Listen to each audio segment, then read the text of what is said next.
Hallo julle, Japie hierso. Ja, ek wil weer hierdie video oordoen. Vorige video, die klank was baie swak. So ek gedink ek wil dit maar net oordoen. So hierdie video gaan weer gaan oor hoekom ons terugvat tot by die ewenaar. En wat daarmee saamgaan met die tweede Exodus, wat Nicolaas van Rensburg gesien het. So dis eintlik waaroor dit gaan.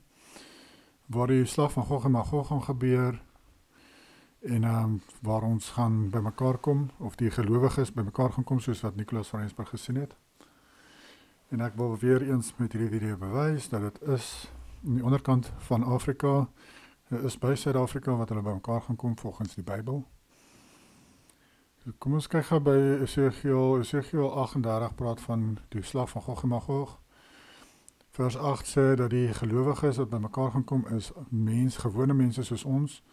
Dis nie die verheerlikte gelowiges nie. The camp of the saints. Dis nie verheerlikte saints nie. Dis gewone saints, dis gewone mense. Want hulle vlug hulle lande as gevolg van oorlog na Suid-Afrika toe. En dan kyk ons hierso vers 12 en 13. En sê die mense van wat by mekaar gekom het, en sê hulle vir Gog en Magog.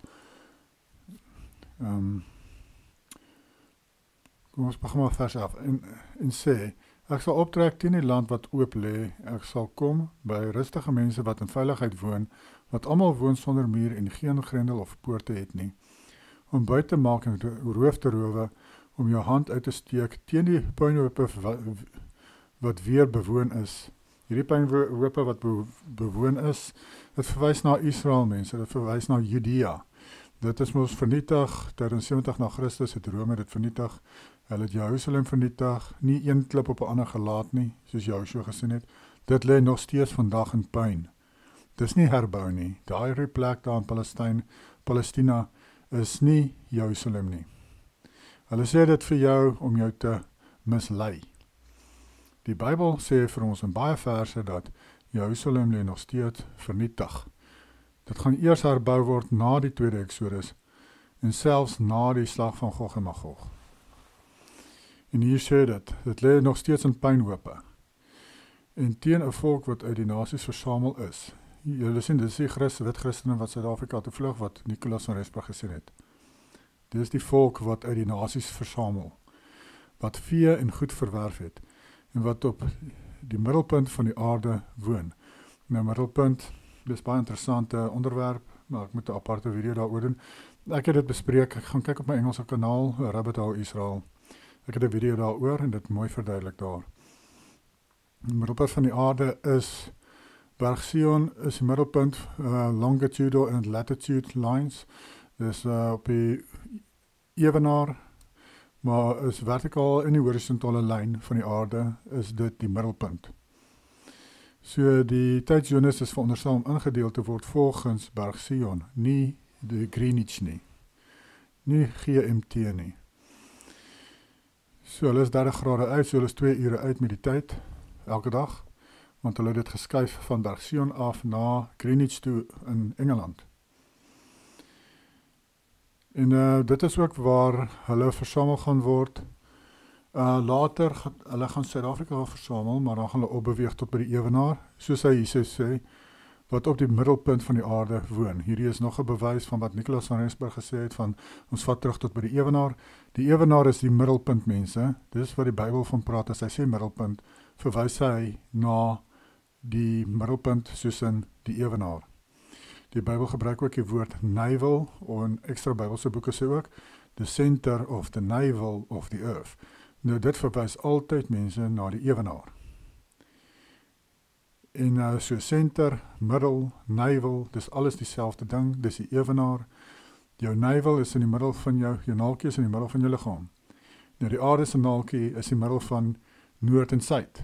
Dit deel op die aarde tussen 'n noord en 'n suid. So die navel is die ewenaar. En dan sê dit hier so, wat vee en goed verwerf het, wat op die middelpunt van die aarde woon, Saba, Dedan en die koopmans van Tarsus. Julle sal sien, ek spreek Saba reguit, nie Skeba nie. dis Saba. Saba, want dit word in Engels kan sê hulle ook partykeer Sheba of Sheba, maar dis eintlik Saba. En Dedan en koopmans van Tarsus, en sal sy jong leeu's sal vir jou sê, kom jy om by te maak, hierdie jong leeu's wys ook dis in Afrika, kom jy om by te maak, het jy jou menigte by mekaar laat kom, om roof te rowe, om silwer en goud weg te dra, om vee en goed weg te neem, om 'n groot buite te maak. Hoekom noem hulle dit spesifiek goud? Goud is, Ofir is bekend vir baie goud, en dan gaan hulle vers wys in Genesis 2, hierso, wat ook praat van 'n spesifieke plek met baie goud. Hier sien ons nou, river went out of Eden, what in the garden. The name of the first is Pishon. It is the one which skirts the whole land of Havilah, where there is gold. Ons sien die land van Havilah het baie goud. Die land van Havilah is ook die land Ofir. Dis dieselfde plek, mense. Absoluut dieselfde plek. Hierdie kaart wys vir ons mooi, baie ou kaart wat hulle probeer vernietig het. In die 1400 kaart, hy wys hier is die tuin van Eden hieronder, en hy wys die 4 riviere hierso wat opvloei deur Afrika. Die eerste een daar is die Pishon, die tweede een is die Gihon, Hiddekel en Peraf. Nou die Peraf, soos jy kan sien, daar gaat hy, dis die Niger rivier, die Niger River. Dis die Peraf. En dan Hiddekel daar, die Gihon is die Nile rivier. En dan die Pishon. En hy, Genesis 2 sê vir jou, hierdie Pishon vloei verby die land van Havilah. Onthou dit. Gaan julle nou wys presies, waar was die land van Havilah? So as jy op hierdie kaart kyk, daar is hy gemerk, die tuin van Eden hieronder, op daai ou kaart. Nou die Pishon vloei hierdie kant om. So hy vloei hier by Suid-Afrika, by die Pretoria area, en Zimbabwe daarom. En dan het jy jou Gihon langs hom. Onthou dit, want hierdie is die land van Havilah, hierso. Suid-Afrika, Zimbabwe en Mosambik is die land van Havilah.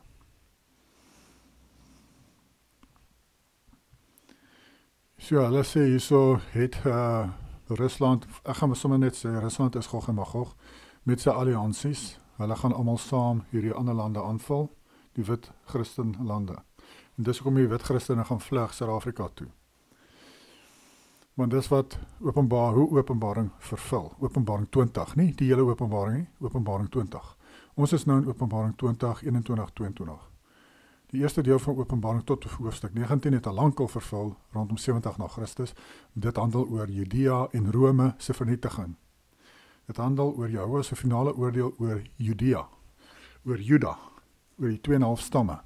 Onthou julle, die 10,5 stamme is klaar geoordeel, in ballingskap weggevoer, deur Ashur, die koning daar van Ashur, of Syrië, vir 390 jaar. En hierdie was die finale oordeel van die 2,5 stamme, deur Rome, en toe het Jehovah ook Rome geoordeel. Dit het gebeur rondom 70 na Christus. Dit is Openbaring, die boek Openbaring handel daaroor. Openbaring 20 en verder handel oor ons, en die kort seisoen van misleiding, en Rusland wat groei in krag. Gog en Magog is Rusland area, en hulle gaan al hierdie nasies aanval en hulle oorwin, want hy gaan vir hulle sê in die einde dan, kom ons gaan omring, kom ons gaan omsingel die onderkant van Afrika, en gaan val daar die mense aan. Dis wat hulle gaan sê in die einde. Vir dit om te gebeur, moet al hierdie ander nasies inpalm.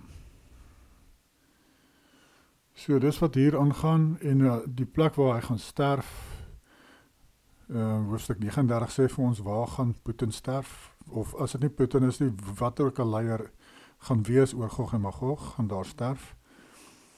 Op die oop veld sal jy val, want ek het dit gesê, spreek Jahoua, op die berge van Israel sal jy val, jy en al jou leers.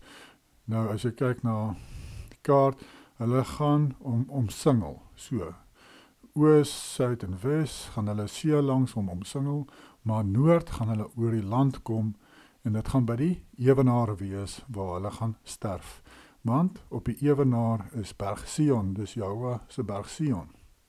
Dis op die ewenaar. En dis, volgens die Bybel, waar die leier van Gog en Magog gaan sterf. nog 'n bewys dat ons vat terug tot by die ewenaar, en dit is waar Jahoua gaan laat die leier van Gog en Magog sterf. En dan nog iets wat hy sê so. Ons kyk gou hierdie ene vers 39, hoofstuk 39.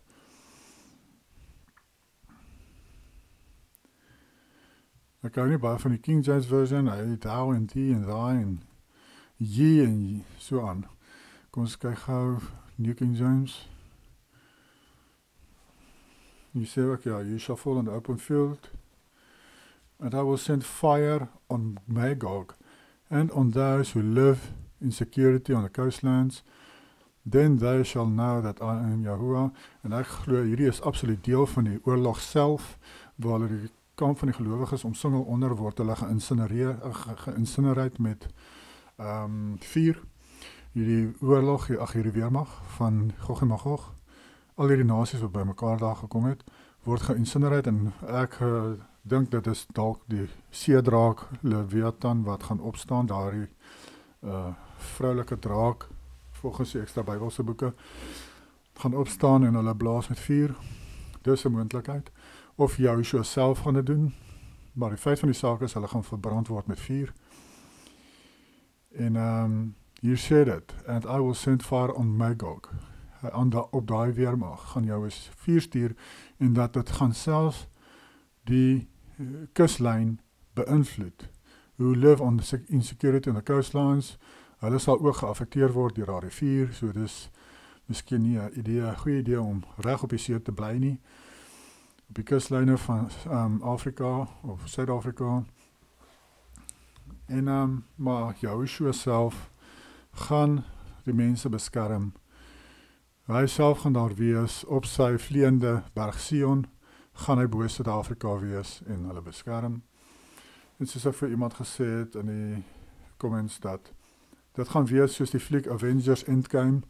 Hulle gaan in die lug beklei en op die aarde.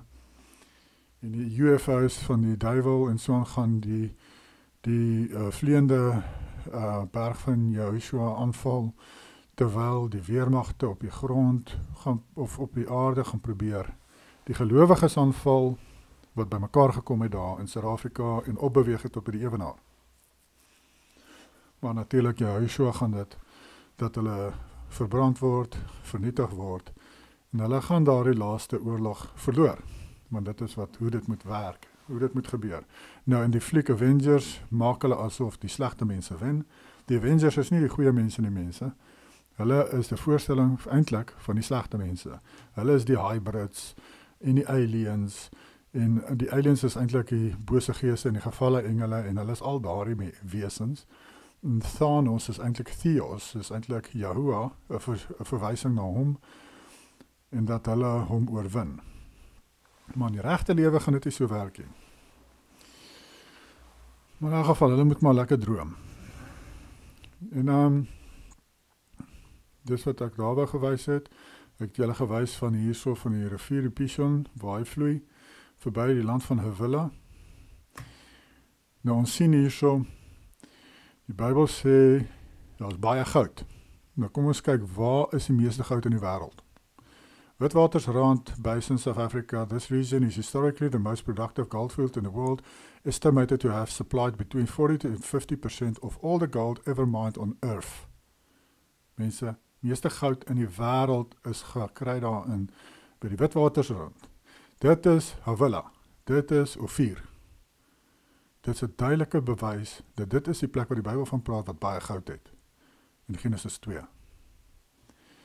En gaan lees maar van koningin Saba, wat gebly het in Ophir, die koningin van die suide, die koningin van Suid-Afrika. Ons lees hierso in 1 Konings 10, gaan lees 1 Konings 10, van haar, wat sy Salomo gaan besoek het, vir hom goud gebring het, en toe Salomo elke 3 jaar, 'n hoope goud daar gaan haal, by Ophir, by Havilah. Then she gave the king 120 talents of gold, spices and great quantity and precious stones. En dan toe sê hy, so also the ships of Hiram, which brought gold from Ophir, waar sy bly, van Ophir, brought great quantities of almug wood and precious stones from Ophir. Ja, en dan sê dit maar net wat die koning daarmee gemaak het. En hulle het hierso sien ons ook, once every 3 years the merchant ships came bringing gold, silver, ivory, apes and monkeys of baboons. Goeders wat hulle daar gaan kry het. Waar kry jy ivory, mense? Olifante moet mos daar wees vir jou om ivory te kry. Nou ja, dit sê vir jou, dit is 'n plek waar daar olifante is. Die hele wêreld het nie olifante nie. So, dit is nog 'n bewys, dit is in Afrika. Plekke met olifante is, so sag ek maar, Afrika en Indië. Maar hierdie is Afrika waar al die goud is, wat ons sien 40 tot 50% van die goud in die wêreld kom van Suid-Afrika af. Daar is bekend ook vir olifante, is bekend vir baboons, is bekend vir ape, is bekend vir goud en silvermyne. So, dit is wat het is. Dan het jy die bewyse van Sabi. Hierdie Save rivier is oorspronklik Sabi genoem, Sabi rivier, S-A-B-I. Hy vloei deur Mosambik en Zimbabwe. Dit is nie die Sabi rivier van Suid-Afrika nie. Die Sabi rivier van Suid-Afrika, hier sit hy. Hy sit hier onder by Suid-Afrika. Ja, so die Sabi rivier sonder die E is hierbo. Hy is by Mosambik, Zimbabwe. Maar al twee riviere verwys na koningin Saba. En ons sien dit ook op die ou kaarte. En dit staan so in die boeke, hier geskiedenisboeke oor daardie area. Hier sien ons Sabia rivier by Mosambik, Zimbabwe, Suid-Afrika area. Dit is vernoem volgens die boeke en die kaarte na koningin Saba. Saba, om haar ter herinnering van haar, is hierdie rivier vernoem na haar. Die Sabi rivier, Sabia. Nog 'n bewys, dit is die plek waar hulle by mekaar gaan kom. Ons het dit ons nou net gelees. Die Saba, Dedan en Tarsus. Wat sê, kom Gog en Magog na hulle toe om hulle goeders te vat. Hier het ek gewys van die 4 riviere wat daar vloei. Dit bewys ook dat die tuin van Eden is in Suid-Afrika en ek weet presies waar dit was. Ons sien nog steeds die oorblyfsel van die 1 rivier wat 4 riviere word, daar by die Oos-Kaap. Ek het daarin gewys. Hier is ook maar net 'n kaart wat wys dat Ophir is hierso waar ek sê by Mosambik, Zimbabwe, Suid-Afrika. En hy wys seeroutes hierso en die Rooi See hier, die Indiese Oseaan, oorspronklik was genoem die Rooi See. Dan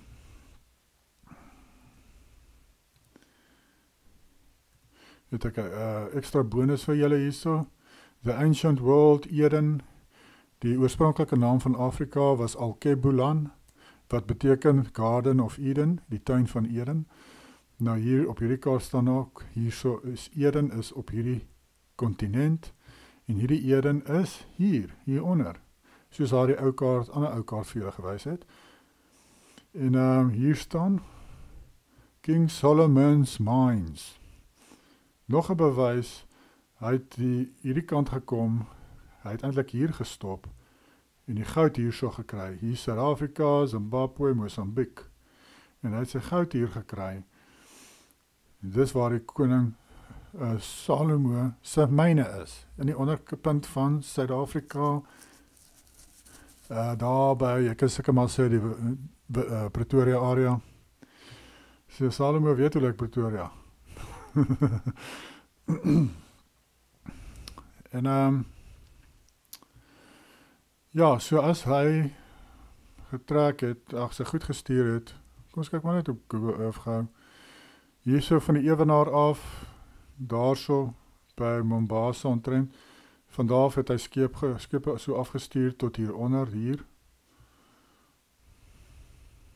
By die 20 grade suid, hierso, daar, by die inname. Dis waar Tarsus is. En die 2 riviere van Sabi en die Sabi hierso, Sabi daar en die Sabi hier verder onder toe. Die ander Sabi rivier is hierso. En die ander een is hier bo. Hierdie area was koningin Sabia, of koningin Saba gewees, in hierdie area by Ophir. En ja, dis nou die beste kaart wat ek julle nou gaan wys daaroor, is natuurlik hierdie ene, wat dan vir julle mooi wys hierso. Daar is Josefala wat die Arabiese of die Somaliese naam wat gegee is vir hierdie area, wat oorspronklik Tarsus is. Daar sien jy jou Saba daarso. Daar sien jy jou Ophir geskryf daar. Daar is jou Zambezi rivier. En dan as jy 'n bietjie opbeweeg, daar sien jy jou Dedan, die Esion Geber, daar is jou Rama waar Samuel oorlede is en Samuel het gebly by Rama in Tanzania, het Samuel gebly. As julle gewonder het, hy het in die area van Tanzania gebly. Samuel is 'n groot naam in die Bybel en hy het baie gedoen vir Jahwe as 'n priester. En ja, so hier is jou Dedan, hy is naby die ewenaar, soos julle kan sien. En daar is nog 'n Tarsis, maar hier is nie die oorspronklike Tarsis van Ophir nie, wat hier is, hieronder. Hierdie Tarsis is ook maar 'n verwysing, glo ek, na van waar af die skepe gestuur is. Die skepe van Tarsus, wat dit is so genoem, Tarsus ships. Tarsus ships or ships of Tarsus refers to large ocean-going merchant vessels from the Bible. En dis waarna dit oorspronklik verwys. Dit verwys na die tipe skepe wat dit is, dat dit skepe is vir om ver te kan vaar op die oseane. Dis nie jou gewone skepe nie, spesiale skepe wat hulle gebou het en hulle dit die Tarsus skepe genoem. Likely built by Phoenicians for long voyages, possibly to a place called Tarsus. En daar het julle dit, dis wat ek dink dit dan verwys daarbo. Die punt waar vanaf Salomo sy Tarsus vloot gestuur het. Die Bybel praat van die Tarsus vloot. En ek weet nie nou presies waar daardie vers is, ek het dit in die vorige video gewys, maar ek gaan daardie video seker maar moet afhaal, want sy klank was baie swak. Maar hy het 'n vloot van Tarsus gehad, en 'n vloot van Hiram. En dan, ja, dis nou die vloot wat daar afgekom het. Skryf daar kaart. Die vloot wat hier van hier af afgekom het, hier naartoe, hier by Sofala, Saba, Ophir. Die Bybel sê ook in 1 Konings 10 dat sy het van hier af, sy het op met kamele en 'n paar mense in goud getrek of opbeweeg en gaan kuier vir Salomo om te kyk of dit wat sy van hom hoor, dat hy so baie wysheid het, of dit so is. En maak dit nie sin dat sy van hier af beweeg het hier naartoe met haar, hoe sê hulle, entourage in Engels, met haar mense en haar geskenke en die kamele, het hulle gestap hier naartoe. Dat maak nie sin dat sy so gestap het van Indië af of Arabië af nie, oor die see en orals met haar kamele nie. Maar dat sy van hier af Mosambik opstap tot daar naby die ewenaar om te gaan kuier vir Salomo. En ja, nou was nog 'n ou kaart, ek sien hom nie nou hier nie. Hier sy. Nog 'n kaart hierso wys hy Ophir hierso by Mosambik, daarso, Zimbabwe, Suid-Afrika. Dan ek dink hierdie ander plekke wat hulle aanwys is wat hulle gedink het die Ophir moontlik kon wees, soos in Suid-Amerika die stad van goud wat daarvan gepraat was met die Incas en is dit die Incas ek dink, maar die Spanjaarde het dit gaan soek maar nooit gekry nie. En dan hulle sê hierso by China kan ook 'n Ophir gewees het, maar daar is die olifante nie, daar moet mos tusks wees. Maar as jy nie olifante het, hoe kan jy tusks verkoop? Hoe kan jy olifanttande verkoop as jy nie die olifante het nie? So die enigste een wat kwalifiseer is hierso in Afrika, maar ook ons kan kyk na amper 50% van al die goud in die wêreld kom van hier af in elk geval. So dit is Ophir, dit is Avila. En ek het julle mos nou gewys, die tuin van Eden op die ou kaart is hier in Suid-Afrika en ons die riviere wat so opvloei En die Pishon is die een wat hier verby Havilah of Ophir gevloei het. Nou, ons kyk gou weer na daai kaart. Die eerste van hier af het opgevloei, hier verby Zimbabwe, Suid-Afrika area hierso. Die eerste een het dan hierso verby gekom, dink ek, waar die pyltjie nou gaan, tussen 20 en, wat is hierdie ene, 15 en 20 grade lyn. Nee, ek kyk nou die verkeerde ene, kyk, sorry, hierdie een, 25 en 30 grade, en hierdie stukkie, hierso het die Pishon hier verby gekom. Maar as 'n mens hier ingaan, kan mens nog steeds sien waar daar 'n rivier gevloei het. Maar ek het dit al in 'n vorige video's gewys, kom ons kyk maar of ek dit weer kry. As jy Oos-London, hier is jou Port St. John's, daarso. Dit is waar die oorspronklike tuin van Eden was. Hier sien jy die een rivier, daar gaan die een rivier. Hier deel hy op in 2, daar deel hulle weer op in 2 en 2. So is die een rivier wat die opdeel in 4 riviere. Maar dis net die oorblyfsel van waar die riviere begin het. So die oorspronklike rivier volgens die Bybel is gevorm deur die fonteine van die diepte wat uitgespuit het. En dit het so begin deur Afrika vloei. Nou, Afrika is nou opgedroog, daar die fonteine het opgehou uitspuit. So jy gaan nie nou moet jy sien waar al die riviere gevloei het nie. Daar die mere wat dit gevorm het is ook nou droog. Die Congo See is weg. Die Chad See is weg. Daar is baie baie mere en see gewees in Afrika wat nou nie meer daar is nie. Die Galilea See is weg. Op ou kaarte van Afrika sien jy die Galilea See net onder Zambië of in Zambië area hierso was die Galilea See gewees, net onder Congo. Waar daar Zambië, sorry, hierso.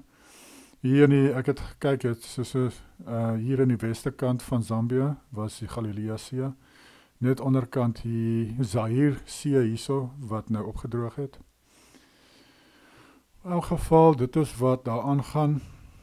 En wat interessant was, is dat met die tweede Exodus, daar waar Adam en Eva oorspronklik begin het en waar Jahoua hulle geplaas het op die aarde, hierso by Oos-Kaap, is dieselfde plek waar sy afstammelinge bymekaar gemaak gaan word in die einde nou met die tweede Exodus. Ook hierso in Suid-Afrika. Dieselfde plek waar hulle voorvader Adam, sy begin gehad het. Wat vir my net wonderlik is, dat Jahoua, is amper soos hulle sê, it came full circle. Dit hoe Jahoua dit begin het, dis hoe hy dit eindig. Dis wonderlik.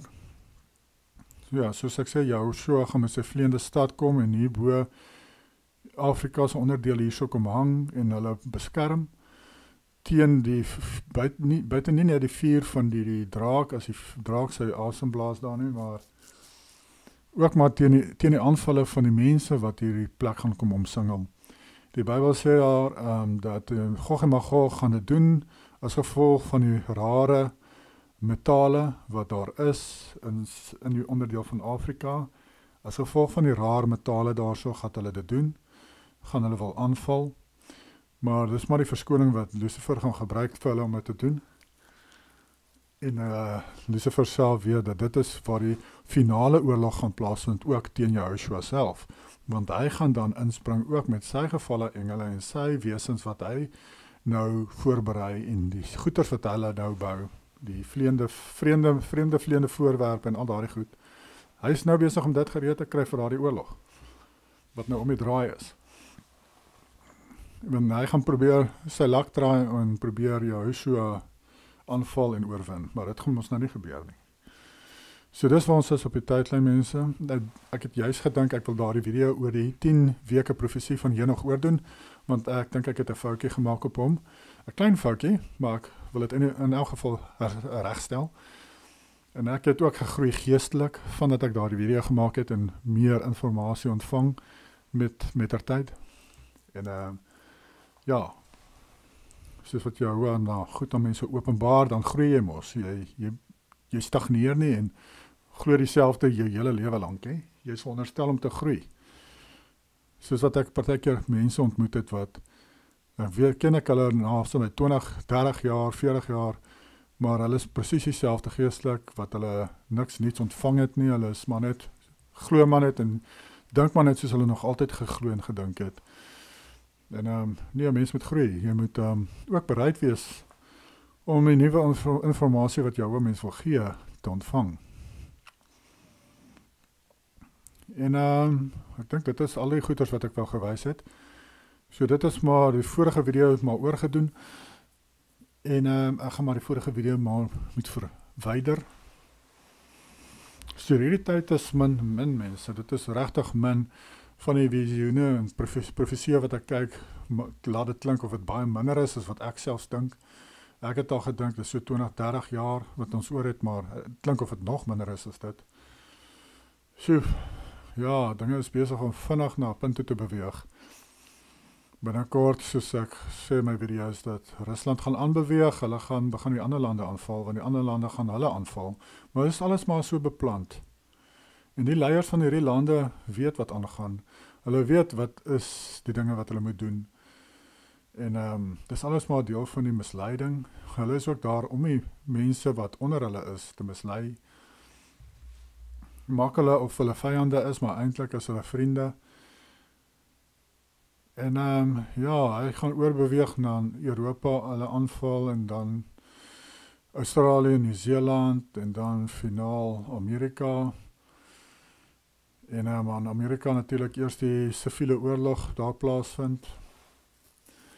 Ek wil juist in my volgende video gou vir julle weer wys van 'n ander, daai Hoyt Siekman ouetjie, Siekman van Amerika. Hy het 'n klomp visioene, drome weer gehad. Ek wil net julle verwys na daardie drome. Baie interessant.